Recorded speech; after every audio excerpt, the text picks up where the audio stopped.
Timothée William Baguidi, bonjour.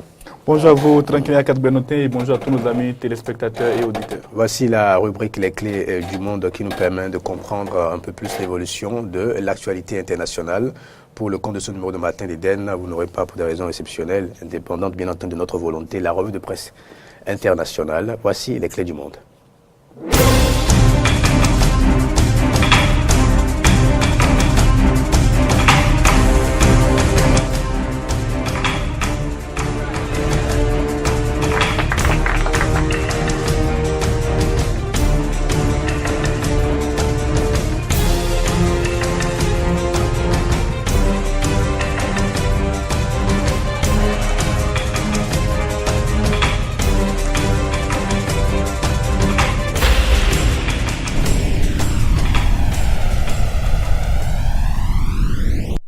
La chaîne de télévision américaine a mis au jour le 14 novembre dernier, à travers un documentaire glaçant, le sort des migrants noirs en Libye. Cette situation dramatique a déclenché de nombreuses réactions à travers le monde au point où le gouvernement à Tripoli promet une enquête. James William Baguidi, comment a-t-on pu en arriver là et comment la Libye est-elle devenue ce vaste marché aux esclaves? Merci Tranquille Akat Benotin. À travers cette question, vous demandez certainement les chaînes de responsabilité qui ont pu conduire à la situation qui est vécue actuellement en Libye. Libye, pays d'Afrique pourtant, pays d'Afrique du Nord qui constitue aujourd'hui une des portes d'entrée, sinon même la principale porte d'entrée de ces migrants, de ces nombreux migrants clandestins qui quittent plusieurs régions de l'Afrique, notamment l'Afrique occidentale où nous sommes, pour traverser le désert du Sahara, pour se retrouver en Libye, pour se retrouver à Tripoli et pouvoir passer en Europe. C'est surtout cette route-là qu'on appelle la route de la Méditerranée centrale, puisque c'est elle qui passe après avoir traversé soit le Niger ou le Burkina Faso, le désert du Sahara, toute la zone sahélienne est concernée. Et puis ces migrants, après avoir quitté des pays comme le Sénégal, comme la Gambie, comme le Mali, comme le Nigeria. Certains même seraient originaires du Bénin. En tout cas, je connais certains Béninois qui m'ont dit par le passé avoir tenté de se rendre en Europe en passant par la Libye. Ce fut un échec. Ils sont rentrés depuis, ça fait quand même assez longtemps. Je pense qu'il y a toujours des Béninois dans ce lot-là. Mais les plus nombreux sont aujourd'hui malheureusement ceux que j'ai déjà cités, Mali, Sénégal, Ghana, Nigeria surtout, et puis un peu des pays de l'Afrique, de la Corne également, qui passent à travers ces diverses voies pour se rendre donc dans ce qu'ils considèrent comme étant l'Eldorado européen. Je n'irai pas jusqu'à jeter la pierre, puisque nous parlons de chaîne de responsabilité, à ces jeunes gens-là qui prennent ce risque parfois inconsidéré. Vous imaginez sur des canaux pneumatiques de ce genre-là, pouvoir traverser la Méditerranée sur plusieurs dizaines, plusieurs centaines de kilomètres même, et arriver en Europe, c'est rarement le succès escompté qui est au bout de cette action. Mais pour qu'on en arrive là, pour qu'on en arrive à la détérioration dans laquelle on se retrouve, au point où les migrants sont devenus des esclaves, le processus, je vais dire, procède de la guerre en Libye, celle de 2011. La guerre qui a vu s'éteindre le régime du colonel Muammar Kadhafi, qui avait quand même de son côté organisé un pouvoir plutôt rigide en Libye, mais qui avait le contrôle sur la totalité du territoire libyen. Depuis que le colonel Kadhafi n'est plus là, il y a un certain nombre de choses qui ont disparu en termes d'organisation politique, en termes d'organisation territoriale. La Libye est entre-déchirée par cette guerre. Il y a au minimum 3 entités qui revendiquent le pouvoir central, sans compter le nombre de petites tribus qui contrôlent des zones particulières à travers toute la Libye. Et chacune de ces tribus, chacun de ces groupes contrôle un territoire et y fait régner la loi qui lui paraît la plus appropriée. Donc voilà un peu, c'est à Tripoli, même la capitale de la Libye, que les journalistes de CNN sont allés filmer ces sordides marchés aux esclaves, qui sont des marchés qui s'animent de façon très brève, c'est-à-dire que les acheteurs sont informés par des voies, certainement par téléphone ou par message, pour leur dire, bon, à tel moment, à tel endroit, vous pouvez venir, nous aurons des esclaves à mettre à votre disposition. Ils arrivent et le vendeur lance les enchères et dit, bon, voici les images que nous avons vues, voici 2 gaillards solides qui peuvent travailler à la ferme. Quelles sont vos enchères? Quelles sont l'huile prise? Et c'est à peine 300 € que par personne que ces gens-là ont coûté dans ce documentaire. Et puis, les journalistes ont mené d'autres enquêtes. Ils ont assisté à d'autres enchères à travers la Libye, notamment toujours à Tripoli, ce qui a montré à quel point la situation est préoccupante. Si je parle donc de la guerre en Libye, la responsabilité incombe donc à ceux qui ont déclenché cette guerre-là.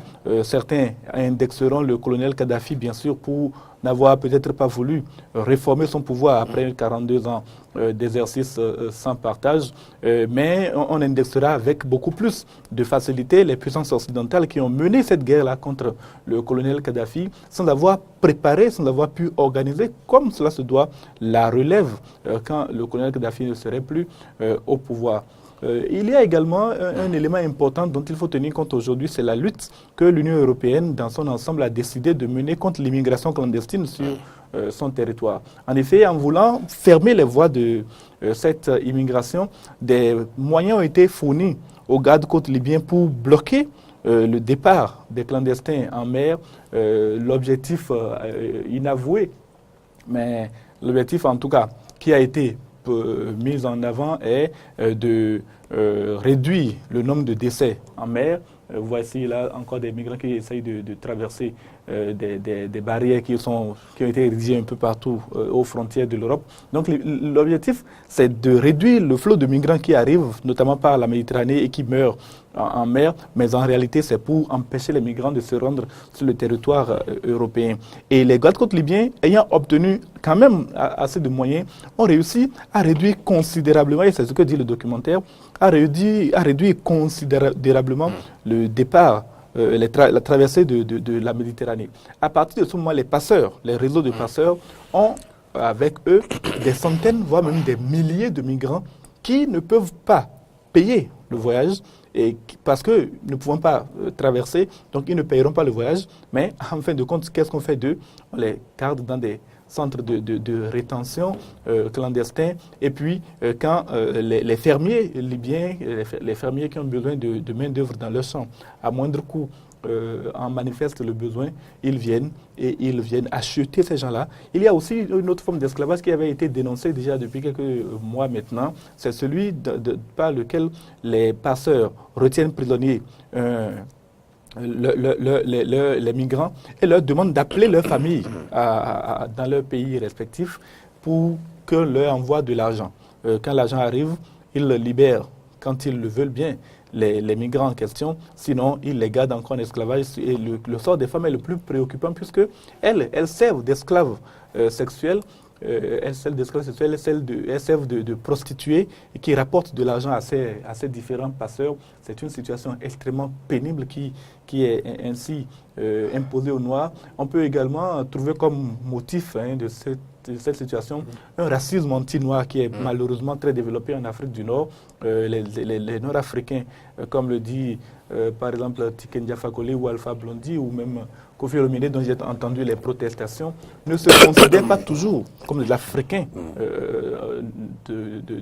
de souche. Ils considèrent être plutôt des Blancs, et en tout cas pour certains, je n'oserais pas aller jusqu'à généraliser ce type de point de vue. Donc, ceux-là qui sont auteurs de ces marchandages de personnes noires sont également des personnes qui sont forcément racistes parce qu'il faut forcément être raciste pour pouvoir traiter des hommes comme nous, comme vous, de cette manière-là.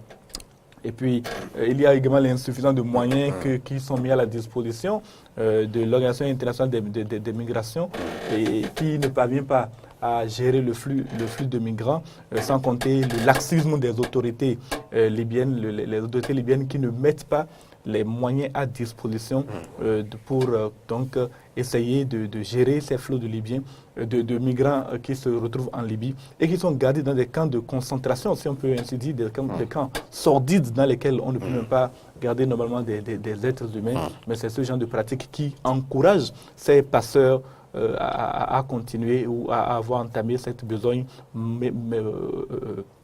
raciste qui, malheureusement, à l'heure où on parle, malgré les protestations, est forcément en train de se poursuivre. Et voilà, avant de parler de l'impact des nombreuses réactions enregistrées de par le monde, est-ce qu'on peut situer des responsabilités au niveau de nos dirigeants, des chefs d'État africains? Et puis, est-il possible d'envisager des sanctions à l'encontre des auteurs si éventuellement on arrivait à les identifier?